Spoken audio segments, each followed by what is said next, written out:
Is Sugar Pit the same as Passion Pit? No, it's actually cooler. Hi, everyone. Anthony Fantano here, internet's busiest music nerd. Hope you're doing well. Thank you for coming through and watching this exclusive conversation with the one and only Sugar Pit. We have Kian on the line with us. He is a songwriter, a multi-instrumentalist, a producer who has a new record out via Atlantic Records. Shh Don't Jinx It. If you follow the main channel, hopefully you saw my review of this very fun and entertaining, unique debut. I was hoping Kian would sort of shed some light on his creative process with this record and just sort of like what the current state of things kind of looks like for young up and coming independent artists at the moment, because one of the first things that like kind of struck me about you and what you do and how you present yourself on social media is, I was like, man, this guy's like doing it raw. This guy's like really kind of like, seemingly doing it on a DIY kind of budget. And it's punky, it's lively, it's subversive, it's fun, it's tongue-in-cheek, it's weird. It doesn't seem like you have, correct me if I'm wrong, it doesn't seem like you have like a team of marketing handlers up your ass telling you what to do, and you're just like kind of like figuring it out on the fly. And I just kind of wanted to, get some thoughts from you on how exactly you're kind of like pulling off this very tough balancing act of engaging in this very saturated social media age that it sort of feels like, all artists are kind of like obligated to engage in, regardless of what level they're at, while also kind of like, staying true to yourself and your music and a point of view and a message that, might not necessarily be everybody's cup of tea. It sort of seems like you're playing the game in a very creative way, from my perspective. Yeah, thanks, man. Appreciate that. Yeah, I don't know. I've been doing this for a while. I started the project in like 2016, like in my bedroom in Illinois. And it's always pretty much been this setup. Like it's always just kind of been me in my room, the drum kit and guitar and a computer. And yeah, I don't know. This is like I love doing it. This is like my whole life kind of. So and yeah, I don't know. I recorded the whole record, in my room. I've been doing it for the past couple of years, and I feel like I feel like I didn't start getting really any traction until like I really started focusing on social media stuff. Like I feel like I moved to LA like two and a half years ago. And I don't think it was until then that I really started focusing on like I don't know, like trying to like make stuff that would go viral. And I don't know, that's like a whole other I don't know, making I always liked making promo videos and stuff, and I don't know, it's like a way to build out the world, and I like doing it. It's fun. From your own perspective, kind of branching off of a lot of what you were just saying there, like what kind of headspace or thought process do you feel like you put yourself in when you're writing a song or thinking of a way to push a song, when you're like, oh, this kind of needs to go viral or this needs to get traction? Like what kind of things or check boxes are you trying to check when achieving that sort of goal? I'm not thinking about that when I'm writing the song for sure. It's more just like an afterthought when I'm making when I'm making the reel or the TikTok or whatever. Like, I don't know. I think when the main time I was thinking about that was when I made that Walmart video for customer service. And that was just like it was like my friend's idea. The original idea was to like do a full band performance, like a live performance at a Walmart.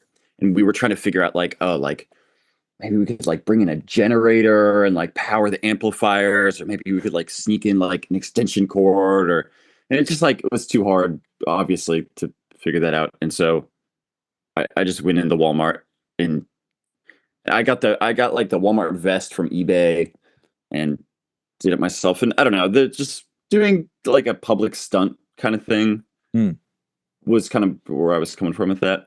Yeah. No, it sort of seems like a lot of like TikTok content and Reels content is based around that sort of like idea and concept these days. And which I hate. I don't want to do. It's like not something that's like sustainable, and it's not.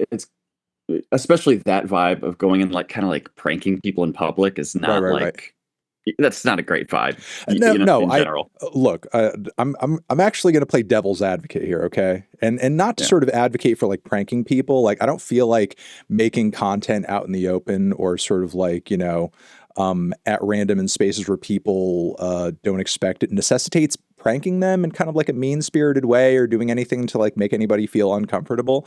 But Yeah. I feel like you know doing art and doing performances in contexts in which it's kind of surprising and people don't expect it, I feel like is kind of like a challenge to the very mundane norms that we're sort of like forced to kind of exist in everyday life. You know what I mean?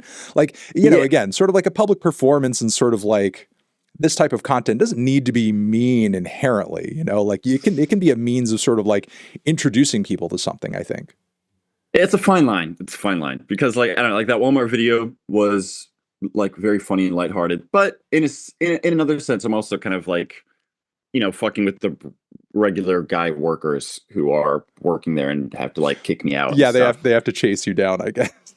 Which is Well, like not, it's okay, but I did also just do this this video in a DMV where I like lip synced and like performed in there, and like that's has a little bit of a different flavor to it for me because that's like it feels, I don't know, feels a little bit more like meaningfully subversive, hmm. like in a way.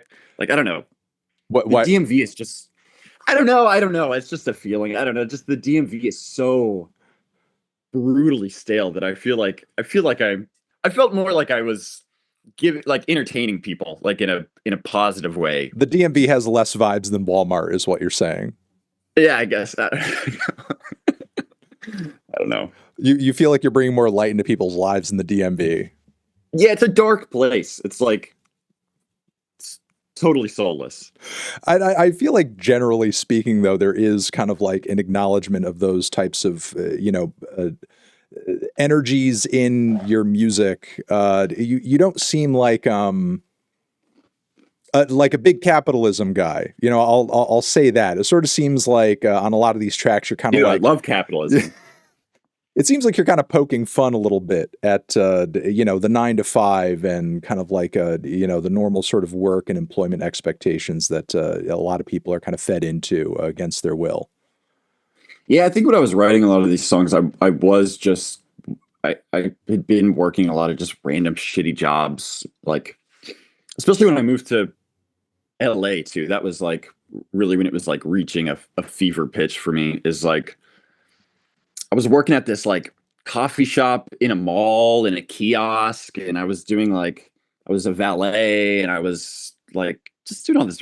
I was like interviewed to be a birthday clown at this listing that I found on Craigslist, and just all this shit that's like, and especially living in LA too, like it is just like fucking impossible to be like so many people. When I moved here, I was surprised by like how many people, especially doing music, are supported by, they've just got a hookup. Like they've got a, you know, I don't know, they've got some kind of hookup. They've got a,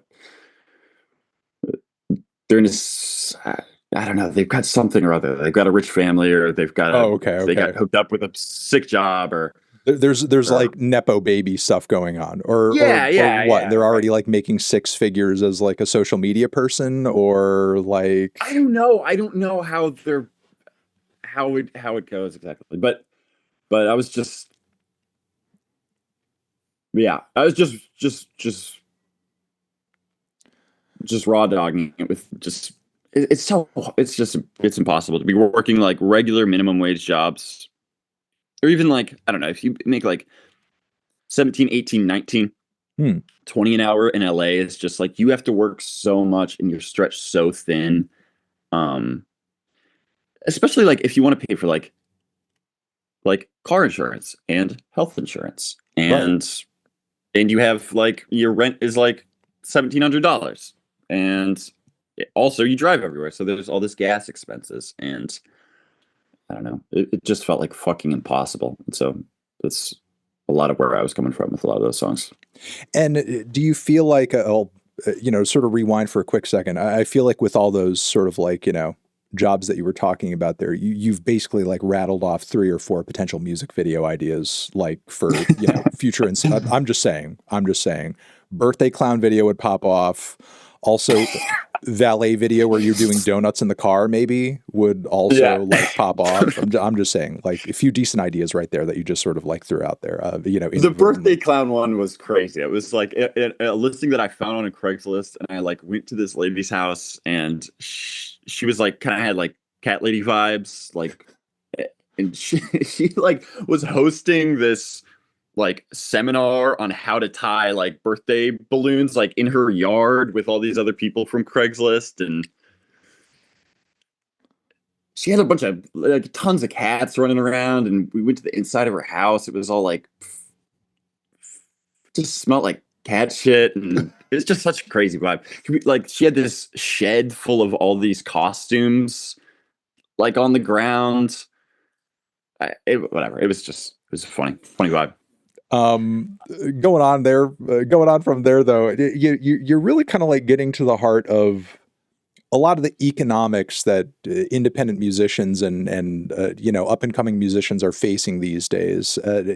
Does or do your connections with Atlantic Records actually kind of like soften the blow of a lot of this stuff, or do you personally feel like it just doesn't end up kind of like balancing out at the end of the day because of like the lack of like decent residuals that a lot of people talk about from streaming and so on and so forth?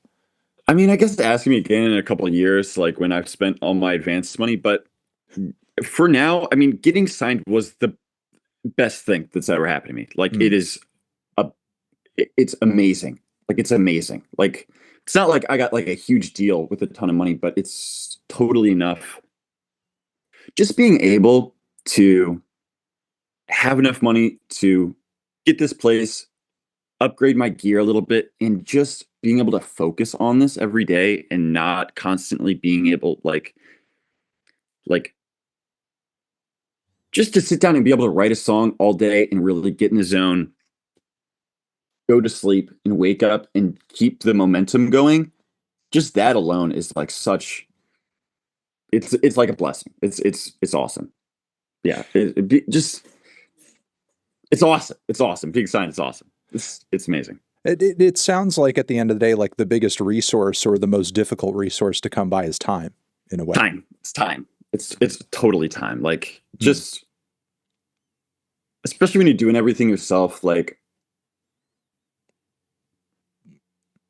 I would go to work, and then I'd start a song at like 7 8 at night, work for a couple hours, and then go to sleep. And then you wake up like juiced up, like ready to keep working on it, and you have to break the flow and go to work. And then too, when you're trying to figure out like shoot music videos and you know try and like send emails to like playlists or blogs and shit and all this other random shit, it's just like, yeah, it's really it's hard to find time, and it's hard to keep the momentum going. Yeah. I kind of want to dig into this a little bit further because something that seems like kind of a disconnect or a little confusing for me. And I want to know from your perspective how this looks, because you're kind of putting a lot of these messages into your music in terms of like your lifestyle, your existence, the work you're putting into your art, the work that you're putting into your career, the work that you had to put in order to get to this point, which Yeah. is like really kind of like a lifestyle and a perspective that I think, frankly, a lot of people could relate to, across the board. More people certainly than like, the sort of shit that you hear in your average Drake song, and obviously, no, we're not shading Drake. We're not hating Drake. We're just saying like a lot of the lyrics in your average track from him sort of reflect a lifestyle that 99.99999% of people listening to that track are never going to experience or have any kind of like, Right. personal connection to. Like what you're doing on a lot of your tracks is, it's the kind of shit that your average person has to deal with on a daily basis. And, do you find that that's a message and that's a perspective and that's an experience that, when people stumble across what you do, are they receptive to it? Are they into what you're saying and sort of like, sending out in your music because they themselves have experienced similar things? Or do you see that a lot of people prefer to listen to something that's more like escapist in tone or aspirational or reflective of an experience that, they wish they could have instead, as opposed to, dealing in something that's like, oh yeah, this is actually like how I'm fucking living and the type of shit that I have to deal with every day. Yeah, I mean, the people, the people that follow me relate to it for sure. Um, I don't know how to answer that. Yeah, I mean, it seems like it from what I can tell. Like, people reach out to me and especially I think with songs that have a super clear message, like customer service or pay me, Hmm. like, yeah, I get people reaching out all the time. And do you also get Telling me people they relate. reaching? Do you also get people reaching out saying that they relate to Sex Party? I imagine. I No, imagine there's no, no Sex Party relation fans, none whatsoever. no, not so much on that one. What was that also based on a personal experience, or Yeah, a little bit. Oh, I okay. had a friend, a little bit, yeah. But it was also I also kind of you know brought it up. It's like part half fantasy, half experience. Right, and you said you had a friend, presuming the Sex Party broke things up, and you were no longer able to be friends after that. Is what you're saying? No, my friend brought me to one when I was living in San Francisco, Oh, okay. Yeah, and I checked and it out, and I thought it was sick. I thought it was just such a cool vibe, and so I wrote a song about it. okay, all right. Yeah, I mean, hopefully they can play it at the next one. I hope so. Where for you does like importance of humor rank in your creative process? Because it does seem like with a lot of what you do, there is like a really strong sense of humor. I am, yeah, I like a lot of the stuff. I'm just trying to make myself laugh or like entertain myself, and Hmm. I don't know. I've always thought that was like listening to Ween stuff. Ween is one of my favorites, and Hmm. I just think that there's something so cool about musicians who like they're obviously such amazing musicians and producers, and they put so much effort into these just such dumb songs, and I don't know, that just feels really good to me, and like I don't know, it just, yeah, it feels like myself, and it feels rebellious, and and just not so serious, and I don't know, I like that. Yeah. Hmm. What is, I guess, like kind of your experience and process when it comes to the actual technicals of assembling the music that you make and producing it and recording it? Like, when you're, I mean, like, what exactly is kind of like, I don't know, I guess like your background in terms of like producing and engineering? Is this something that like you took a long time studying, or you just kind of like did a lot of trial and error on the fly experimenting to eventually kind of get to the sound that you're at right now? I actually had a bit of formal training in the field. For some formal training. Yeah. I started when I was like let's see. I started recording just like on GarageBand and shit when I was like I don't know, 14 or 15, and then I got the big deal was I got this scholarship to go to this NYU recording summer camp thing for high schoolers, and they Hmm. taught us how to use like like EQ and like how to record in Logic and shit. So I got back and I got an interface and I started like figuring out how to do that out of my bedroom, and then I went to college in Philly and I studied audio engineering, and they had like all of these studios they that we could use whenever with like really nice microphones and like like boards and like nice stuff. So and I think when I was in college too, kind of like the program was meant to turn you into like a studio engineer, was kind of like the end goal of Hmm. it. And I used to like intern at recording studios and stuff in Philadelphia. Oh, okay. And yeah, just like yeah, like I was like really focused on mixing. Like I kind of thought I was going to be a mixer. I was like, oh yes, I'm studying mixing, and I'm going to get really good at using compressors and stuff like that. Um but once I started interning at studios, it's like not fun unless you're built, unless it is for you, unless you're built for that kind of thing. Right, right. Um, just like a very mathematical, level-headed way of thinking that's not fun to me. But it gave me a lot of practice, just like recording my own stuff and microphone choice and mixing and how to use a compressor and shit like that. So that is my formal training. Yeah. I mean, with I guess kind of like the rough, raw, punky direction that aesthetically a lot of your music goes in, how much of this know-how do you feel like you end up actually using in the process of what you do? And how much of it do you feel like you totally throw to the wayside because you're like, well, if I did it this way, maybe it would sound too clean and I want it to sound a certain other type of way? Yeah, I kind of stopped. Like, yeah, when I was in college and I was in that program, I was really focused on like, oh, like I'll record the drums in stereo and all and what's the stereo image of the song and all this bullshit. And it like, and I found myself like really. I was also writing a lot of songs on the computer too, like really focused on production, Hmm. like like starting things with like a cool sound from Splice and like Oh, you know what I mean? Like building it that way. And right, right, and right. it- and a couple of problems was like it just wasn't that much fun to do it that way. Hmm. And also mm, it was taking a really long time to Hmm. be so focused on the details like that. And when I graduated college and I was just left with my real minimal, I couldn't use the studios anymore, and I just had like my one microphone. I I just I just kept I started doing it like that, and I kind of threw away a lot of the like kind of perfectionist technical stuff that I had been doing, just being like, fuck it, I'm gonna rock with this one mic and I'm gonna do it quick and dirty. And and I think that's around the same time that I started focusing more on like, what is this song about? Like, what the fuck am I saying? Like, what am I trying to say? And I stopped thinking about coming from a producer standpoint, thinking about my voice as a texture and a layer, Hmm. which I think is, you know what I mean? Like producers kind of do sometimes, Hmm. and just start thinking about my voice more as like the main thing that's getting a message across.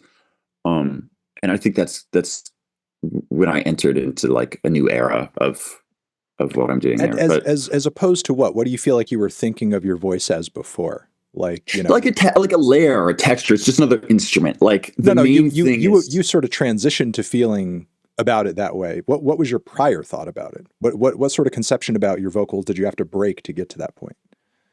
no, that's what I'm saying. Oh, Like okay. that's where I started at. Is like Oh, okay. before, like I'm thinking from a producer mindset of being like, oh, this is a weird arpeggio, and oh, this is a weird Oh, texture, and my voice is just simply a melody line. right, Like the voice is just a melodic instrument, and right. the words don't matter. Yeah. Hmm.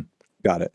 It sort of seems like here you're also kind of like discovering your process of kind of like keeping the intensity of your creativity up and making it fun and actually getting to a point where you're completing things.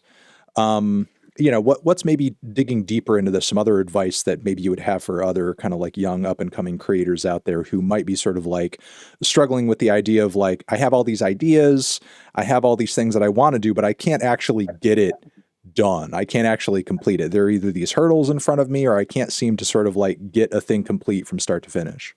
Just go quick. Just go as quick as possible Hmm. and trust your gut instinct. Go with your first idea and finish it when you start it. Like if you're on a roll, just keep like I try and finish songs like more or less like the day that I start them. Like obviously I'll go back and like touch shit up, but like if I start a drum beat in the morning and I've got a guitar thing and I've got a melodic idea, or just if I have a concept in mind, like all those parts are there. Just go for it, send it, like go with your first idea and just get it done and don't think about it. Like, and another thing to not do is like that I see a lot of people do is like they'll get halfway with something with the song idea and then they'll bounce it and listen to it on their phone for a couple days and like like try and hype themselves up about it or something. Like don't listen to your like don't listen back to things if they're not done, because it kind of like cements it in your head as like the way that it is, if that makes sense. But um yeah, I don't know. I think that's my advice. Go quick and trust your gut. You know, and this is just like from my own outsider perspective, somebody who is not trying to write songs every day. But when I see a lot of people complain about this and where they sort of get stuck and where they get trapped, it sort of seems like producing yourself and writing yourself and recording yourself and kind of like, you know, doing everything in these digital audio workstations, like a lot of people are sort of like forced to these days when they are sort of like, you know, working completely on their own. It seems like it kind of makes it easy to get engrossed or get distracted in the process in a way to where you're writing and you're also fine tuning at the same time. Yeah. And it's but you can't do both. You can't fine tune something you haven't finished writing yet. And like, that's kind of what I'm talking about with people like bouncing out the songs and then listening to them. Like they're trying to like in their head, like figure out, like they're trying to like fine tune it already by listening back all the time. And yeah. And I think mixing in the box or working just off the computer, like you have so many, it's too many options. Right. Between how precisely you can fine tune stuff and just all of the plugin options that you have. It's just, especially once you start working with virtual instruments and samples too, that's a whole other thing. Like, I feel like a big part of my process is just like, I have the drum kit. I've got the drum kit. Boom. I've got the amps. Nice bongos. Yeah, I got the bongos, the amps, and then I just like really use just the one mic pretty much. Right. And it's like, and I'm not like, that helps me a lot go quick. Helps me a lot go quick. So quick that you're not even finishing your sentences. That it's just like, I don't have to worry about like where, you know, how am I going to mic this drum kit, or worse yet, like what sample am I going to use? It's just like, I've got the one mic, I stick it over the top of the drums and then I play it, and it's, and that's all that it can be. And and same thing with like guitar pedals and shit. Like I'm really only like for this album, I really was only using a couple of guitar pedals, like 3 or 4, and I just stuck to those. And so, yeah, limits are helpful. As far as like elements of a song, producing a song, finishing a song, at least for you, and everybody's process is going to be different. Like, what are those top tier first order things that you feel like need to get finished first before you're worrying about those second order details that are like, these are things that I'll just go back and add or finish or sort of like work on? You know, it's like, what are the basic bare minimum things that to you, that when they're complete, you're like, okay, song done, and I can now go back and worry about this other stuff? Like, what comes first, what comes last, or second or third or whatever? Usually I try and get the concept of the song dialed in ahead of time. Like, not that I need to have all the lyrics written out, but just like, what the fuck am I talking about? Like, what am I trying to say here? So it starts with like a point of thematic inspiration. Yeah, totally. And I also notice sometimes people will, like, I hear people say like, oh, like like I wrote the song, but I gotta write the chorus still. It's like, like, you know, what are you talking about? Like, you gotta write the main, you all I've got left is to write the main part of the song. Like, the thing that hopefully is going to make it a hit. It's like, for commercially speaking, the most important part. The song's done, except like the thesis. Right. Right. I wrote all of the supporting paragraphs, but not the thesis. And so I think too, like, once those are the two parts, is like getting the structure, like where does the song go? Get that mapped out. Like, you don't need to write, you know, sometimes you don't need to do the whole thing. Sometimes you can write a verse and a chorus and a little like B-side idea, and you can, that's sometimes enough, and you can work it from there. But you've got to keep, and also you can't write in loop. I see people do that a lot too, is they'll be building an idea on a loop. Like, they'll have a drum beat and they'll have it looping. And they'll be like, okay, here's the guitar idea, here's the synth idea, blah blah blah blah, and they're like, okay, I've got that section done. Like, great. I made a section of a song, and Right. then it's like, and then you have to move the loop over 8 bars, and you're like, all right, what section comes next? Like kind of thing, which is impossible to work in. Like just writing all the way through. I try and like if I'm gonna do a drum take, I'll try and just like imagine that I'm doing the whole song in one take, and then I've got 2.5 minutes just not working in loop. You know what I mean? When you say that, do you mean working with a single loop of a thing? Yeah, rather than trying to work, I don't know what the word is, linearly or whatever. Got it. Do you feel like that's essentially what sort of like, well, what's sort of the hazard or the danger of doing that? Is you're not thinking about like how a song develops or like what's going to happen. Like you're just building it section by section, and when you work that way, it's just like a disconnected song. Okay.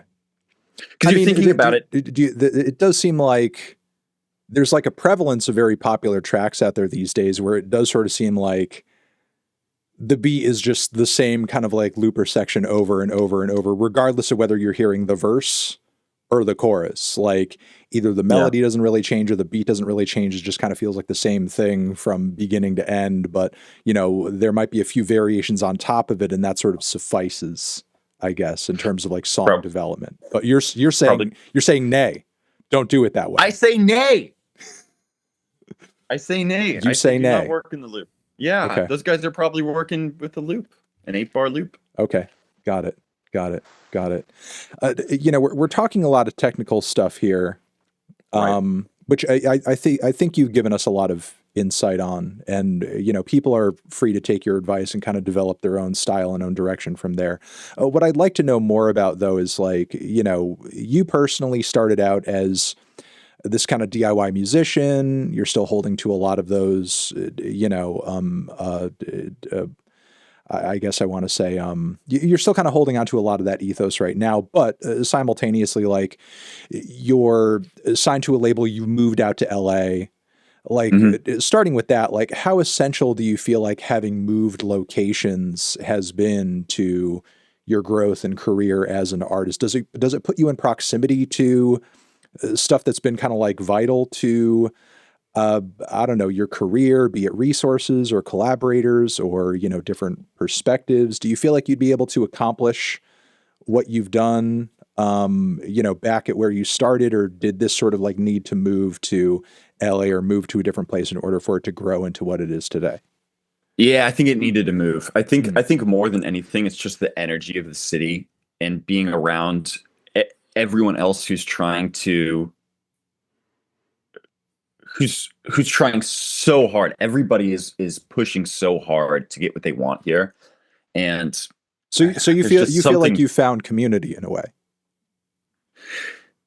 Yes, in a way. And then in other ways, just random people that you talk to and just being around, like just seeing people on Instagram in LA and going to shows and talking to people like that seeps into what you're doing. And there's just like a competitive energy that I find motivating, that I don't know, that there's just something about the energy of being in a city, and also resources for sure. And like I put together a live band when I moved here, like which I kind of had been doing like in the previous cities that I lived in. I would kind of what's the word? Recruit a group of musicians to play the stuff. But when I moved here, that everyone is so good here that just kind of the caliber of musicians is higher, and the how seriously people take it is more. And yeah. Okay. And how essential do you feel like, the energy can be essential as far as, drive and inspiration. How essential do you feel like, the label connections have been in terms of like, getting your work out there and sort of like seeing benefit off of what you do, because there is really kind of like a range of very hugely contrasting opinions out there these days from artists at multiple levels of the music industry as to whether or not like their label or their deal or, you know, whatever is benefiting them or, you know, working out in their favor. Yeah. I guess to what extent you could talk about that, because obviously I don't want you to have beef with Atlantic or anything like that. You know, I guess like, you know, think of it as like a word of advice to other people who might find themselves in a similar situation as to yours. Like, you know, how important has this been for you? And what do you feel like they should look out for if they are sort of like approached by somebody to work with them on their music? I would say if you need the money and you get a deal, you should definitely take it. Well, everybody needs money. If that has just been the biggest, not everybody. Yeah, not the nepo babies. We've established the nepo babies don't need the money. We've established that. But that just getting the advance and being able to have money to live on, and being able to focus on making music all day is just it. You can't compete with that. Like you can't. It's working at a job and trying to do music on the side for someone like me now who is able to do it all day. Like I'm gonna beat you if I have all this time to work on it all day. Like it's just there's it's the way. It's the only. And it's kind of the it's only the way. It's the only way. It's the only way you can do this. Like it's truly. So I mean that's just been a blessing for me, and it's just fucking awesome. But that said, there is no button that a label can push to make you popular, and there's no like maybe they can hook you up, they can send an email to so and so or whatever, but there's if you're at a starting stage and still pretty small like I am right now, there's no magic button they can push to like get you a bunch of streams. And if they do, it's not sustainable. Like maybe they could buy streams or some shit like that, but it's not like there's no way to force organic growth. Right. But also on the other hand, like having a touring budget is such a huge deal. Like I just went on tour with I opened for Fiddlar, which came at a total financial loss to the project, which the label was able to cover. And like I wouldn't have been able to do that at all if I not had the label. So you're talking a lot about sort of like the growth of the project and the competition that you're sort of like, you know, or the competitive spirit that you're engaged in, sort of like doing what you're doing. You've hit this point that a lot of people might sort of like see as, in terms of getting signed and kind of like getting this industry credibility, like this is a peak that a lot of people work a long time for, you know. And now that you're sort of like at this moment, you know, as an artist to it seems like in order to continue your success, you're wearing a lot of hats. You're having to do a lot in order in terms of, you know, just continuing your output and maintaining your popularity, what you've sort of grown of that so far. You know, where do you feel like your aspirations are pushing you from here? What's next? What's the next thing that you're focused on now that the album is done? Like, what's the next thing that you have to do or accomplish in order to continue this momentum that you've hit, this stride? Second album. I got the second album ready to go. It's in the chamber. It's ready to rock. What had happened is, like, in the process of writing this album that I just put out, I was like, I like just gotten signed, and so I was able to stay inside and work on music all day. And I was just writing incessantly, and I was getting to this point where it was like getting to be in like just like a kind of unhealthy lifestyle of just like staying in and being on my like writing on my computer all the time. And I kind of stopped writing these like fun songs and started writing these like kind of intense, like gnarly songs that I wasn't thinking about releasing. Even like it was more songs that I was writing just to like get something off my chest, sort of thing. And and I don't know, I just kept doing that because it felt good, and it kind of turned into like a separate album, which I think is really good. And so anyway, I've got a bunch of songs um that I'm excited to put out, that I'm a little scared to put out because some of them are kind of freaky. Okay. Um um And you know, when thinking about new music or releasing new music, uh, especially given how much of your promotional effort needs to be sort of conceived by you, you know, it's yeah, not the label, like you say, making you popular. Like, you know, you're the right. one putting yourself out there on social media in order to sort of like push what you're doing and get people excited about it and get people into it. Like, does that put you in a space when you are writing and you are creating, you're sort of like having to uh, think predominantly about sort of what the audience is and who the audience is and what they're likely to enjoy or not enjoy? Like, you know, who are you writing for, and sort of like how do you sort of conceive of kind of presenting it in a way to where the audience will receive it well? I don't know. Hmm. I haven't really been thinking about that lately. Hmm. I try not to. Hmm. Um, I don't know. I don't really have an answer to that one. I don't know. I don't. I'm not really thinking about it. It sounds like something that you're probably also in the process of learning as you go along, you know? I think that's true. I Because think that's true. like the process of sort of like writing and fine tuning, you can't do them at the same time.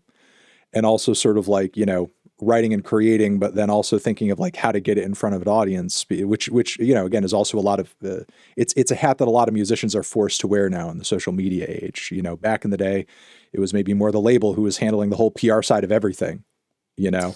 Um, Yeah. and nowadays it sort of seems like, well, just get there on TikTok and just do whatever the hell you want, and if it floats, it floats. If it doesn't, it doesn't.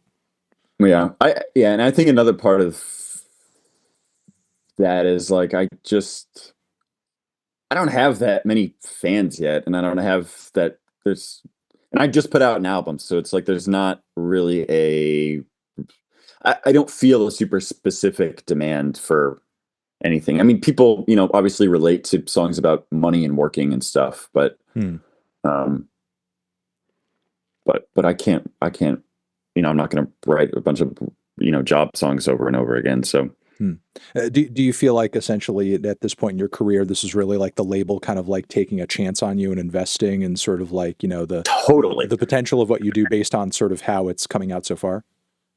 yeah, totally, Hmm. totally, it's definitely taking a chance on me, which is it's fucking awesome. It's awesome. And, you know, Um, it's like, how exactly, again, I guess without getting you in trouble, but like, you know, how exactly does that, you know, sort of like relationship work? You know, is there some guy like who picks up the phone and is chomping a cigar and is like, "Hey, Kian, the next record's got to do 50K or da da da da da." This'll Like, never sell, kid. This'll never sell. we heard the new song. This is not a hit. You know, like how? This won't. No, I mean, I did show them this second album that I'm telling you about, and they were definitely not super into it. It was just, but what's the relationship like? It is like,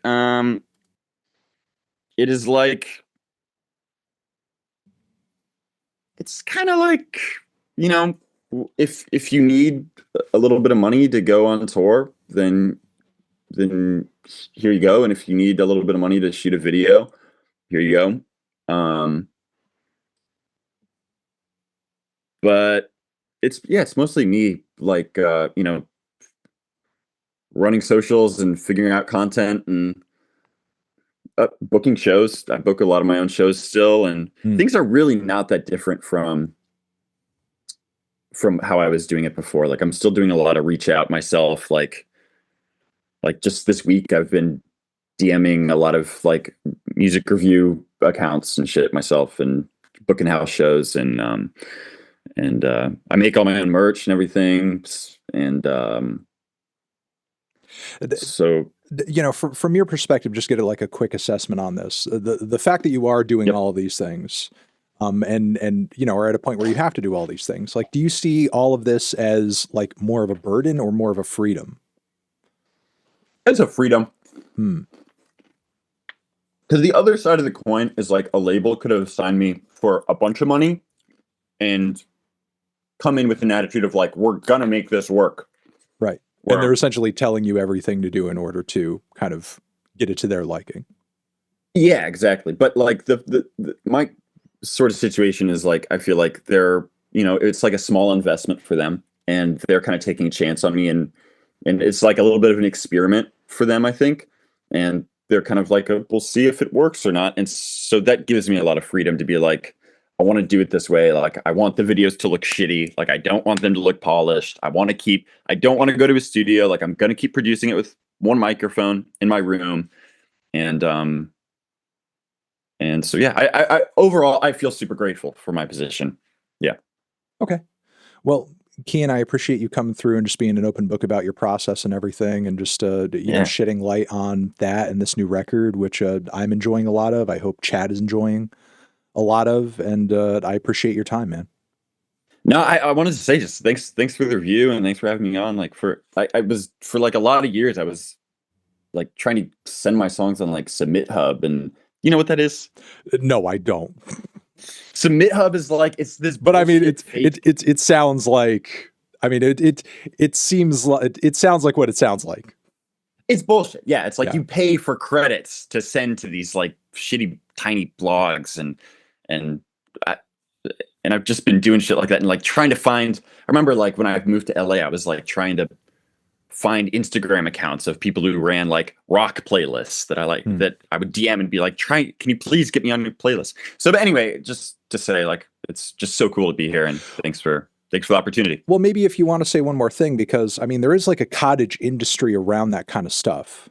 And like in your experience as somebody who's like, worked through a lot of that and done a lot of trial and error, like, from what you've tried in the past, like, what have you found promotionally is like sort of bullshit and snake oil, and what sort of hasn't been? Like, what are the moments and sort of things that you engaged in that ultimately ended up being a ripoff, and what actually felt like it ended up adding value to what you do and the spread of what you do? Any shit with like playlists is bullshit. Like getting on user playlists is whatever. Trying to get a write up is whatever. It doesn't really matter. I think it's just like the only thing that is real and is sustainable is people who are fans, real people who are fans. And it is very slow going to convert people into fans who follow you. But that's kind of the only thing that matters at all. And so just playing live in front of real people is big. Being consistent on social media and just consistently being yourself, and just I don't know, just being honest on social media and being honest in your music, and just doing it all, just being consistent and connecting with real people is the only thing that matters. Yeah. That's killer fucking advice, man. Hell yeah. Again, thank you very much for coming through and giving it to us. Thank you so much, man. Appreciate you.